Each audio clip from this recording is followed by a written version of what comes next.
அனைத்து ஆய்வு மாணவர்களுக்கும் என்னுடைய அன்பான வணக்கம். இங்கே நீங்கள் கொடுத்திருக்கின்ற தமிழக அரசியல் தலைவர்களை பற்றிய இந்த ஆய்வறிக்கையை நான் ஒவ்வொன்றாக வாசித்து அனைவருக்கும் காண்பிப்பது என்னுடைய கடமை என்று நான் கருதுகிறேன். முதலாவதாக மருத்துவர் ஐயா அவர்களின் சாதனைகளை பற்றி தொகுத்து வழங்கியிருக்கின்ற நம்முடைய ஆய்வு மாணவரின் இந்த கருத்துக்களை முதலில் வாசிக்க உங்கள் முன்னால் தெரிவிக்க விரும்புகிறேன். அவர் மிகச் சிறப்பாக ஆய்வு செய்திருக்கிறார். பல தரவுகளின் வாயிலாக இந்த ஆய்வறிக்கையை சமர்ப்பித்திருக்கிறார். அவருக்கு நன்றி. 40 ஆண்டு கால பொது வாழ்க்கைக்கு சொந்தக்காரர்.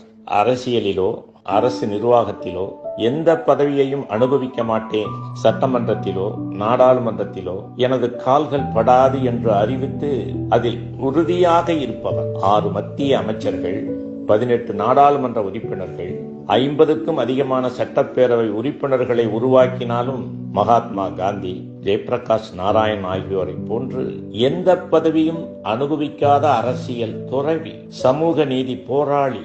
தமிழ்நாட்டு அளவில் 3 இடஒதுக்கீடுகள், தேசிய அளவில் 2 இடஒதுக்கீடுகள் என மொத்தம் 5 இடஒதுக்கீடுகளை போராடி பெற்று தந்தவர். மதுவிலக்கு நாயகர். மதுவை ஒழித்து மக்களை காக்க வேண்டும், தமிழ்நாட்டில் சொட்டு மது கூட இருக்கக்கூடாது என்பதற்காக கடந்த 40 ஆண்டுகளாக போராடி வருபவர். அரசியல் அழுத்தம் மூலமாக 1000 மதுக்கடைகள், சட்ட போராட்டம் மூலம் 3321 மதுக்கடைகளை மூட வைத்தவர். புகை என்றால் இவருக்கு பகை. புகையிலைக்கு எதிராக பல்வேறு இயக்கங்களை நடத்தியவர். மருத்துவர் அன்புமணி ராமதாஸ் அவர்களை மத்திய சுகாதாரத்துறை அமைச்சராக்கி பொது இடங்களில் புகைப்பிடிக்க தடை, புகையிலை பொருட்களின் உரைகள் மீது எச்சரிக்கை படம், வாசகம், திரைப்படங்களில் மது அருந்தும் புகைக்கும் காட்சிகளின் போது எச்சரிக்கை வாசகம் வெளியிடச் செய்தது உள்ளிட்ட பல சாதனைகளை படைத்தவர். தமிழ் மொழி வளர்ச்சிக்காகவும் பாதுகாப்புக்காகவும் பல்வேறு இயக்கங்களை நடத்தியவர். தமிழ் பாதுகாப்பு இயக்கத்தை உருவாக்கி நடத்தி வருபவர். தமிழ் வளர்ச்சி, தமிழ் கலாச்சாரம் உள்ளிட்டவற்றை வளர்ப்பதற்காக பொங்கு தமிழ் வளர்ச்சி அறக்கட்டளையை நிறுவி நடத்தி வருபவர். தமிழிசையே ஆதி இசை என்பதால் பொங்கு தமிழ் பன்னிசை மணிமன்றம் என்ற அமைப்பை உருவாக்கி அதன் மூலம் தமிழிசையை வளர்த்தவர். தமிழ்நாட்டில் ஒவ்வொரு மாவட்டத்திலும் மட்டுமின்றி தில்லி, மும்பை உள்ளிட்ட இந்தியாவின் நகரங்களிலும், சிங்கப்பூர், மலேசியா உள்ளிட்ட வெளிநாடுகளிலும் தமிழ் பன்னிசை திருவிழாக்களை நடத்திய பெருமை இவருக்கு உண்டு. சுற்றுச்சூழலை பாதுகாக்க பசுமை தாயகம் என்ற அமைப்பை உருவாக்கியவர். இந்த அமைப்பின் மூலம் 50 லட்சத்துக்கும் கூடுதலான மரங்கள் நடப்பதற்கு காரணமாக இருப்பவர். அனைவருக்கும் ஒரே மாதிரியான கல்வி கிடைக்க வேண்டும் என்பதற்காக சமச்சீர் கல்வி முறையை உருவாக்க வேண்டும் என்று குரல் கொடுத்து வெற்றி பெற்றவர். சமச்சீர் கல்வி முறை என்ற தத்துவத்தையே இவர்தான் உருவாக்கினார். நுழைவுத் தேர்வுகள் மாணவர்கள் உயர்கல்வியில் சேருவதை தடுக்கும் நுழையா தேர்வுகளாக இருப்பதை கண்டித்து தொடர் சட்ட போராட்டங்களையும் அரசியல் போராட்டங்களையும் நடத்தியவர்.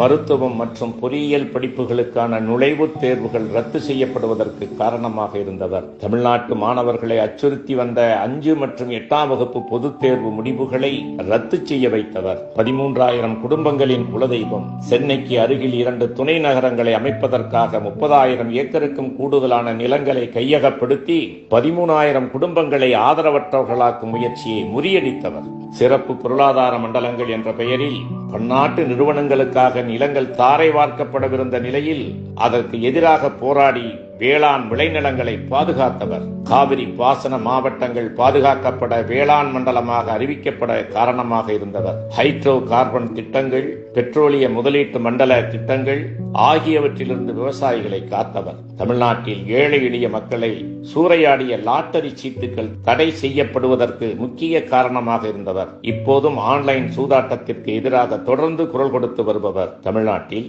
இலங்கை பிரச்சனை குறித்து பேசவே முடியாது, பேசினால் சிறை உறுதி என்ற அச்சுறுத்தல் நிலவிய காலத்தில் 1992ஆம் ஆண்டில் ஈழத்தமிழர்களுக்காக ஆதரவாக சென்னையில் தமிழர் வாழ்வுரிமை மாநாட்டை நடத்தி காட்டியவர். விடுதலை புலிகளை பற்றி பேசினால் 7 ஆண்டுகள் சிறை தண்டனை விதிக்கப்படும் என்ற தமிழக அரசு எச்சரித்து வந்த நிலையில் பரமத்தி வேலூரில் நடைபெற்ற பாமக பொதுக்கூட்டத்தில் விடுதலை புலிகளை ஆதரித்து 7 ஆண்டு சிறை அல்ல 70 ஆண்டு சிறை என்றாலும் விடுதலை புலிகளை ஆதரித்து நான் சிறை செல்வேன், எனக்கு பின்னர் என் மகன் சிறை செல்வார் என்று முழக்கமிட்டவர். ஈழத்தமிழர் நலனிலும் விடுதலை புலிகளுக்கான கருத்தியல் ஆதரவிலும் உறுதியாக இருப்பவர். தமிழக மீனவர்களை சிங்கள படைகள் சுட்டுக் கொள்வதற்கு அடிப்படை காரணமான கச்சத்தீவை மீட்கும் நோக்குடன் ராமேஸ்வரத்திலிருந்து பாட்டாளி மக்கள் கட்சியினருடன் படகிலேறி படையெடுத்து சென்றவர். காவிரி நடுவர் மன்றத்தின் இடைக்கால தீர்ப்பை தொடர்ந்து 1991 ஆண்டு கர்நாடகத்தில் தமிழர்கள் தாக்கப்பட்ட போது அவர்களை காப்பதற்காக கர்நாடகத்திற்கு 1000க்கும் மேற்பட்ட வாகனங்களில் பல்லாயிரம் தொண்டர்களுடன் தமிழர் மானம் காப்பு பேரணியை நடத்தி கர்நாடக அரசை விரள வைத்தவர். தமிழ்நாட்டில் இவர் பார்க்காத சிறைகளே இல்லை என்றும் கூறும் அளவுக்கு மக்களுக்காக போராட்டம் நடத்தி அதற்காக பாளையங்கோட்டை சிறை தவிர மீதமுள்ள 8 மத்திய சிறைகளிலும் வாசம் அனுபவித்தவர். தமிழ்நாட்டில் இவர் கால் பதிக்காத கிராமங்களே இல்லை என்று கூறும் அளவுக்கு மக்களை சந்தித்து அவர்களின் பிரச்சனைகளுக்காக போராடுவதற்காக 70,000க்கும் கூடுதலான கிராமங்களுக்கு சென்று வந்தவர். தமிழ்நாட்டு மக்கள் இனம், மொழி, கலாச்சாரம் உள்ளிட்ட அனைத்து பிரச்சனைகளுக்காகவும் போராடியவர். தமிழ்நாட்டில் இவர் போராடாத பிரச்சனைகளே இல்லை என்பதுதான் உண்மை. தமிழ் உள்ளிட்ட 8வது அட்டவணையில் மொத்தம் 18 மொழிகளையும் இந்தியாவின் ஆட்சி மொழிகளாக்க வேண்டும் என்று வலியுறுத்தி 1998 ஆண்டு தில்லியில் மாபெரும் கோரிக்கை மாநாடு நடத்திய இவர் அதற்கான அழைப்புதலை 18 மொழிகளிலும் ஒரே தாளில் அச்சிட்டு வழங்கினார். அந்த அழைப்புதலை பார்த்த அப்போதைய பிரதமர் வாஜ்பாய் வியந்து போனார். தஞ்சாவூர் மாவட்டம் குடிதாங்கி கிராமத்தில் தாழ்த்தப்பட்டவர் ஒருவரின் உடலை தாங்கள் வாழும் பகுதிகளின் வழியாக எடுத்துச் செல்ல மக்கள் மறுத்தபோது அது தவறு என்று வலியுறுத்திய அவர் அம்மக்களை பகைத்துக் கொண்டு அவர்களின் கல்வீச்சுகளுக்கு நடுவே அந்த தாழ்த்தப்பட்டவரின் உடலை தமது தோள்களிலே சுமந்து சென்றவர். வான் மழையில் ஒரு சொட்டு தண்ணீர் கூட கடலில் கலக்கக்கூடாது என்ற கொள்கையை உடையவர். அதற்காக 1000க்கும் மேற்பட்ட ஏரிகள், குளங்களை தூர்வாரும் தடுப்பணைகளை கட்டுதல் உள்ளிட்ட நற்பணிகளை செய்து வருபவர். கங்கை கொண்ட சோழபுரத்தில் உள்ள தமிழ்நாட்டின் மிகப்பெரிய ஏரிகளில் ஒன்றான பொன்னேரியை 1995 ஆண்டு 2000க்கும் மேற்பட்ட இளைஞர்களுடன் 2 நாட்கள் கடும் வெயிலில் மண்வெட்டியும் மண் சுமந்தும் தூர்வாரியவர். இரவில் ஏரியிலேயே கயிற்று கட்டளை போட்டு தொண்டர்களுடன் தொண்டராக உறங்கியவர். அதேபோல் தமிழகத்தின் மற்றும் ஒரு பெரிய ஏரியான ராமநாதபுரம் மாவட்டம் RS மங்கலம் ஏரியையும் தொண்டர்களுடன் சேர்ந்து தூர்வாரியவர். தமிழ்நாட்டில் ஒரு சொட்டு மது கூட இருக்கக்கூடாது என்பதுதான் இவரது கொள்கை. இதற்காக மக்களை திரட்டி ஏராளமான போராட்டங்களை நடத்தி கொண்டிருப்பவர். தமிழ்நாட்டில் மிக அதிக எண்ணிக்கையில் அம்பேத்கர் சிலைகளை திறந்தவர் இவர்தான். அரியலூர் மாவட்டத்தின் பல்வேறு பகுதிகளில் ஒரே நாளில் 7 அம்பேத்கர் சிலைகளை திறந்த பெருமை இவருக்குண்டு. அரியலூர் மாவட்டத்தின் நடைமுறையில் இருந்த இரட்டை குவளை முறையை அடியோடு ஒழித்தவர் இவர்தான். வாணியம்பாடியில் உள்ள தோல் தொழிற்சாலை கழிவுகள் பாலாற்றில் கலப்பதை தடுக்க வலியுறுத்தி 1996 ஆண்டில் ஒருங்கிணைந்த வேலூர் மாவட்டம் வாணியம்பாடி முதல் வாலாஜா வரை 120 கிலோமீட்டர் தொலைவுக்கு 3 நாட்கள் மிதிவண்டி பயணம் மேற்கொண்டவர். பவானி ஆற்றை சுற்றுச்சூழல் சீர்கேடுகளில் இருந்து பாதுகாப்பதற்காக மேட்டுப்பாளையம் முதல் பவானி நகரம் வரை 120 கிலோமீட்டர் தூரம் மிதிவண்டி பயணம் மேற்கொண்டவர். முல்லை பெரியாறு அணையின் நீர்மட்டத்தை 152 அடியாக உயர்த்த வலியுறுத்தி தேனி மாவட்டம் கூடலூர் நகரில் பல்லாயிரக்கணக்கான தொண்டர்களுடன் கொட்டும் மழையில் குடைபிடித்துக் கொண்டே போராட்டம் நடத்தியவர். தமிழ்நாட்டில் அருந்ததியருக்கு தனி இடஒதுக்கீடு கோரி 20 ஆண்டுகளுக்கும் மேலாக ஏராளமான மாநாடுகளும் போராட்டங்களையும் நடத்தி வெற்றி பெற்றவர். 1998 ஆண்டு கோவை தொடர் குண்டுவெடிப்பை தொடர்ந்து கோவை கோட்டைமேடு பகுதியில் சோதனை சாவடி அமைத்து காவல்துறையினர் இஸ்லாமியர் வீடுகளை விட்டு வெளியில் வரக்கூடாது என்று தடை விதித்தனர். வீடுகளை விட்டு வெளியில் வரும் பெண்களை கூட சோதனை என்ற பெயரில் அவமதிக்கப்பட்டனர். அதை அறிந்து கோட்டைமேடு பகுதிக்கு நேரில் சென்று சோதனை சாவடி முன் தரையில் அமர்ந்து போராடி சோதனை சாவடியை அகற்ற நடவடிக்கை எடுத்த சாதனையாளர். தடா சட்டத்தின் கீழ் கடுமையான அடக்குமுறைகளை கட்டவிழ்த்து விடப்பட்ட போது அதை எதிர்த்து சென்னையில் தடையை மீறி மாபெரும் போராட்டம் நடத்தியவர். போராட்டத்தின் போது காவல்துறையினரின் தாக்குதலுக்கு ஆளானவர். தாதுமணல் கொள்ளை, கிரைனைட் கொள்ளை உள்ளிட்ட இயற்கை வள கொள்ளைகளுக்கு எதிராக குரல் கொடுத்து வெற்றி பெற்றவர். நெல்லை, தூத்துக்குடி உள்ளிட்ட தென் மாவட்டங்களில் டாடா நிறுவனத்தின் சார்பில் டைட்டானியம் தொழிற்சாலை அமைக்க பொதுமக்களின் நிலங்கள் கையகப்படுத்தப்பட்ட போது அதை கண்டித்து சாத்தான்குளம், ராதாபுரம் ஆகிய இடங்களில் ஆயிரக்கணக்கான மக்களை திரட்டி போராட்டம் நடத்திய அந்த நிறுவனத்தை விரட்டி அடித்தவர். நாடார் சமுதாயத்தை இழிவுபடுத்தும் வகையில் CBSE பாடநூலில் பாடம் எழுதப்பட்டிருந்ததை எதிர்த்து முதலில் குரல் கொடுத்தவர். இதற்காக சட்ட போராட்ட போராட்டம் நடத்தி வெற்றி பெற்றவர். தேமதுர தமிழோசை உலகமெல்லாம் பரவும் வகை செய்தல் வேண்டும் என்ற தேசிய கவி பாரதியின் வார்த்தைகளுக்கு செயல் வடிவம் கொடுக்கும் வகையில் தமிழோசை என்ற நாளிதழை தொடங்கி உலகம் முழுவதும் தனித்தமிழை பரப்ப வகை செய்தவர். உலகம் முழுவதும் உள்ள மக்களுக்காக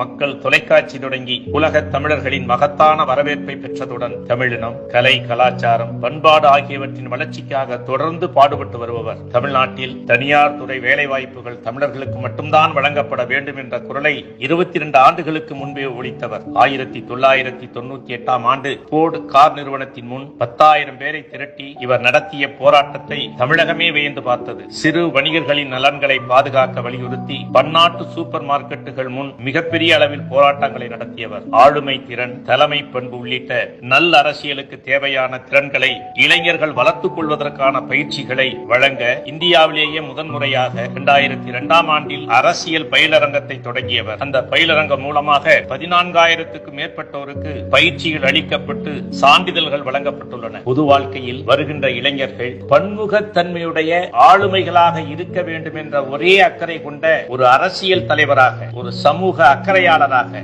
சமூகத்தை மாற்ற வேண்டும் என்று துடிக்கின்ற உணர்வுகள் அவருக்கு எவ்வளவு இருக்கிறது என்பதை இந்த ஒரே ஒரு பயிலரங்கத்தின் வாயிலாக தெரிந்து கொள்ளலாம். இப்படி தன்னை முழுமையாக இந்த நாட்டிற்காக அர்ப்பணித்து எந்த பதவியும் பெறாமல், பதவி சுகத்தை அனுபவிக்காமல், என்னுடைய கோரிக்கை, என்னுடைய மக்கள் நலன், என்னுடைய மக்களுக்கான மனிதனாக நான் வாழ வேண்டும் என்ற ஒரே ஒரு கருத்தை வலியுறுத்தி இத்தனை பணிகளை செய்து இந்த மண்ணிற்காகவும் மக்களுக்காகவும் வாழ்ந்து கொண்டிருக்கின்ற ஒரு மாபெரும் மகான், அரசியல் ஞானி, அரசியல் துறவி, மருத்துவர் ஐயா ராமதாஸ் என்றால் மிகையாகாது. இளைஞர்கள் இவரை பற்றி தெரிந்து கொள்ள வேண்டும். இந்த சமூகத்திற்கு, தமிழக மக்களுக்கு அவர் எத்தகைய பணிகளை செய்திருக்கிறார், செய்து கொண்டிருக்கிறார், நாளை செய்வார் என்பதை நீங்கள் அனைவரும் தெரிந்து கொள்ள வேண்டும் என்பதற்காகத்தான் இந்த ஆய்வறிக்கை. இந்த ஆய்வறிக்கை என்பது நான் IAS தேர்வு எழுதுவதற்கு முன்பாக இருந்தே நான் செய்து கொண்டிருக்கிறேன். ஆகவே நான் IAS தேர்வில் வெற்றி பெற்று அவரிடத்தில் சான்றிதழ் பெற வேண்டும் என்பதுதான் என்னுடைய ஒரே ஆசை என்று